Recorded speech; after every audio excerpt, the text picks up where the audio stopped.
A number of people have asked me why we need a transformation program. Well, take another look at this slide from Mr. Barton's presentation. Only one company has consistently produced growth in value, created good returns on our investment, and produced a world-class product. Why is this the case? The people of this company are no more intelligent than those of our other companies. They don't work any harder than our other people do. So what is the difference? In my view, it has much to do with the adoption and adherence to the higher standards of corporate governance, which ensures that the board of the company fulfills its obligations, appoints management and employees transparently and on the basis of capability, not on who they are or who they are affiliated to. The board is then able to hold these people accountable through transparency for their performance. This was a choice we made when we set this company up and what we agreed to do. This leads me to conclude that we have chosen to adopt a different set of standards for the other companies. Management and employee appointments are not always made on the basis of capability to fit the job. And this feeds down into the whole of the organization. It means we do not have the best capabilities in our teams, resulting in poor overall management and ultimately to the destruction of value, as you can see. I know and understand why this is the case, and you, Mr. President, have kindly explained to me the reasons for it. But it is a burden that we cannot carry if we are to meet the ambitions of 2050. We could have done this differently, but we have not done so. This is why we have to transform.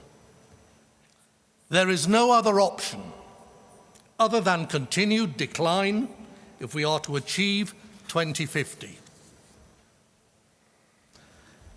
We have been told about the transformation plan. Our people have worked diligently to produce it within the timescale set, but it is not perfect. No transformation plan ever is.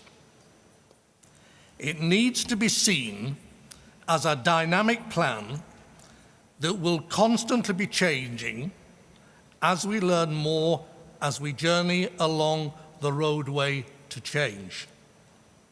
It is, however, an adequate plan from which we can launch transformation. What it lacks and what we urgently need is a simple vision statement that can be communicated to everyone and is easily understood. Delivery of this program is an enormous challenge, and many of our people will resist and fight against it. This is understandable. When you move people out of their comfort zone and you introduce transparency, people become frightened.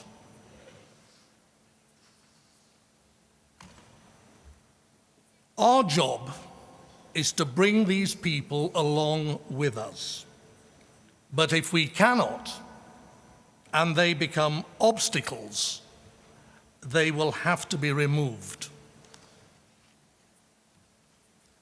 David Robinson, the director of Duke's Business School, having been given a copy of the transformation plan to critique, commented at a recent conference at the Nazarbayev University that it is the most ambitious plan in his experience that any organization has attempted to deliver. He went on to say that even the delivery of just one of the three key elements of this plan would be something on a scale that no one else has achieved. I mention this because I do not believe that our people realize the sheer scale of what it is we are taking on. The transformation plan is a long-term program, 10, 15, maybe even more years. This means that the present senior management is unlikely to be around long enough to see it through. The bulk of the work will therefore fall not on the existing generation of managers, but on the upcoming younger generation. For these people, there is much to be done to prepare them so they are fit for purpose for the tasks that lie ahead.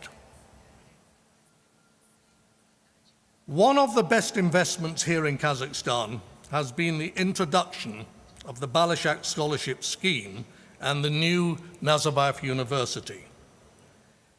But I am not sure we have maximized on these investments. Having graduated, many of the beneficiaries, with some notable exceptions, are left to make their own way into whatever positions they can find. We have attempted to fix internships and training programs with some of our big suppliers. One such program was linked into Kashagan, but has not really delivered. We need to create and we need to manage a high-quality graduate development program through which development and experience can be delivered on a properly organized basis so that we can move these people into the management ladder. This is what the best companies in the world do. People are our most important asset, but you would not think so given the way we manage them. I think that our younger people are crying out for change and want to be part of it. And I do not believe that they will let us down. Delivery of transformation is the responsibility of the boards of our companies and will be delivered through the chief executives who have to take personal ownership of transformation. To do this, they will have to change their own behaviors to demonstrate a different set of values and become role models for the program. Can they do this, you may ask? Frankly, I have to say, no, not the way we currently work. The role of our chief executives has little in common with those of other major companies. I think this is due to the fact that they're only working part-time on the real chief executive's job. They spend far too much time at the beck and call of government and far too little time getting round and running their businesses. This has to be a key part of delivering transformation, both for us and for the government. I honestly don't think either side see the problem because they have no experience from which to draw a comparison.